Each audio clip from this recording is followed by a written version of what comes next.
Sachim Daf Samertet. La Gemara, elle parle longuement de la discussion qu'il y a entre Rabbi Eliezer et Rabbi Akiva à propos des mitzvot qui repoussent Shabbat. Donc, il y a des mitzvot qui vont repousser Shabbat, comme le Korban Pessah ou bien la Mila.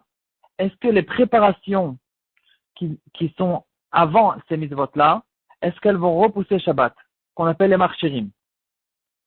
Rabbi Eliezer, il pensait que même les préparations vont repousser Shabbat. Donc, en ce qui concerne le Korban Pessah, on pourra même amener le chevreau en le portant pendant Shabbat. Et c'est pas que seulement la Shrita qui va repousser Shabbat.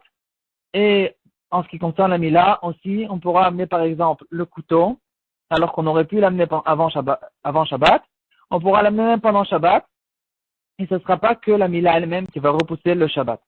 Alors, la halakha elle est tranchée, comme la Gemara le ramène. Rav, il tranche la halakha, comme Rabbi Akiva, que les préparations ne repoussent pas Shabbat, c'est que la mitzvah elle-même. On va retrouver cette halakha-là à propos du Korban Pessah dans le premier Perek des halachot de Korban Pessah dans le Rambam et halakha Yutret.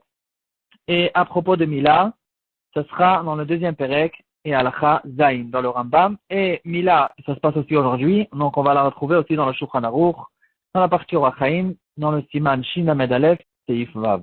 Donc la Gemara, elle pose la question suivante. Comment ça se fait que Rav a eu besoin de trancher la halakha comme Rabbi Akiva aux deux reprises? Pourquoi il n'a pas dit la halakha est comme Rabbi Akiva, point final? Alors la Gemara, elle dit que la raison pour laquelle on a eu besoin de dire que la halakha est comme Rabbi Akiva aussi à Pessah, alors que ça nous aurait suffi de dire à propos de Brit Mila, la halakha est comme Rabbi Akiva, alors la Gemara, elle dit parce que Pessah, il y a un karet là-dessus. C'est-à-dire celui qui va repousser celui qui n'a pas amené la brebis. Et maintenant, à cause du fait que Rabbi Akiva lui a interdit de l'amener pendant Shabbat, alors il ne pourra pas donner le Korban Pessah, et à cause de ça, il va recevoir un karet, il va être tranché du peuple juif. Alors que la Brit Mila, il n'y a pas de karet. C'est-à-dire, si on va repousser la Brit Mila au lendemain, il va faire la Brit Mila dimanche, et il n'aura pas de karet. Alors ici, il faut essayer de comprendre cette Gemara, parce que nous savons que normalement, les karet, c'est que pour les averot négatives, et à propos de deux mitzvot positives, il y a un karet, c'est justement le Korban Pessah et la Mila aussi. Donc comment ça se fait qu'on a dit qu'à propos de la Mila, il n'y a pas de karet? Alors on va retrouver là-dessus une marloquette, une grande marloquette entre le Rambam et le Ravad, qui parle justement de ce sujet-là, du karet qu'il y a dans la Brit Mila. Et le Rambam, il pense, si quelqu'un ne fait pas la Mila, il ne s'est pas circoncis, il va avoir le karet que à la fin de sa vie. C'est-à-dire, s'il est niftar sans avoir été circoncis, c'est là qu'il va recevoir le karet. Par contre, le Ravad, il pense que non, le karet, il est tout de suite. Tant qu'il ne s'est pas circoncis, il a sur lui le karet. Par contre, s'il s'est circoncis avant la fin de sa vie, alors il peut déraciner ce karet-là. Alors, apparemment, dans la Gemara, on voit comme le Rambam, parce qu'on voit clairement dans la Gemara que dans la Mila, si on la repoussait dimanche, il n'y a pas de karet. Donc, pour le Ravad, il faudra expliquer qu'on parle d'un bébé. Or, un bébé, il en est pour rien, même si on a repoussé sa Mila. Donc, même d'après le Ravad, il n'aura pas de karet. Donc, la marloquette du Rambam et du Ravad, elle va être que dans quelqu'un, elle parle que de quelqu'un qui est adulte et qui n'a pas encore été circoncis. Et que là, le Rambam, il va penser qu'il n'a pas encore de karet tant qu'il n'est pas mort. Et d'après le Ravad, il a sur lui le karet, à moins qu'il ne déracine ce karet en faisant la Brit Mila. Donc, on peut se demander, au fait, c'est la différence entre le Rambam et le Ravad. Pourtant, pour les deux, il va être niftar avec le karet. Et donc, on comprend pas qu'est-ce que ça nous change si le karet, pour l'instant, il est déjà ici, ou bien il est encore suspendu.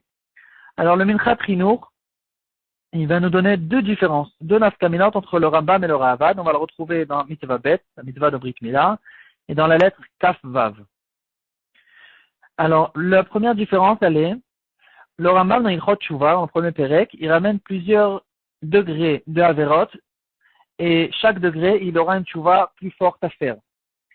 Or, celui qui a transgressé une mitzvah positive, qu'il ne l'a pas faite, dès qu'il fait Tshuva, ça y est, il a une kapara. Par contre, s'il a transgressé une mitzvah négative, alors là, ça dépendra. Si c'est une mitzvah négative qui est très grave, qui a même karet, alors la Tshuva ne suffira pas. Il faudra et Yom Kippour pour compléter la Tshuva, Et en plus de ça, il devra passer des malheurs, des souffrances, et c'est que avec ça qu'il va finir sa kapara. Alors là, d'après ça, on pourra trouver une différence qu'il y a entre le Rambam et le Ravad. Est-ce que quelqu'un qui a fait tchouva, donc il s'est circoncis, est-ce qu'il a tout de suite une kapara sur le fait qu'il a tardé de faire la Brit Mila? D'après le Rambam, s'il a fait la Mila, il aura la kapara tout de suite. Pourquoi? Parce qu'au fait, il n'avait pas encore de karet. Le karet, il aurait eu que dans un cas où il serait mort sans la Brit Mila.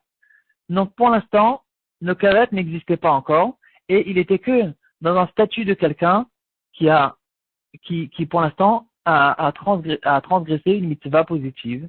Et donc dès qu'il a fait la Brit Mila, il a fait tchouva, il a la kapara. Par contre, d'après le Ravad, on pourrait peut-être dire que non, puisque le karet était déjà sur lui, et donc maintenant il faut déraciner un karet. Pour déraciner un karet, alors là, ce sera beaucoup plus difficile. Il devra faire évidemment se circoncire, se faire la Brit Mila, faire tchouva, et ensuite il devra passer quand même par Yom Kippour et les malheurs pour pouvoir compléter sa kapara.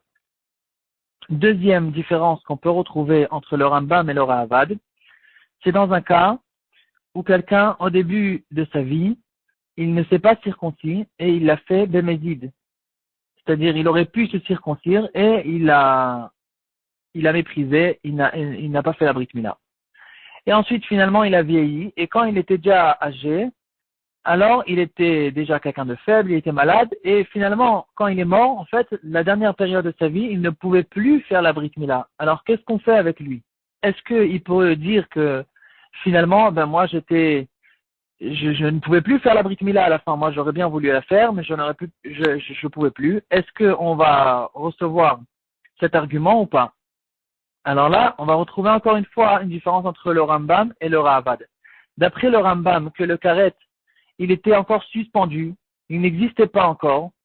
Alors, dans ce cas-là, on pourrait effectivement dire que tant qu'il n'y a pas de karet, alors c'était qu'une mitzvah qu'il devait faire. Et quand quelqu'un doit faire une mitzvah, mais finalement il peut plus la faire parce qu'il est malade ou quelque chose comme ça, alors on ne peut pas lui donner un karet là-dessus. Par contre, d'après le Ravad, il n'y a rien à faire.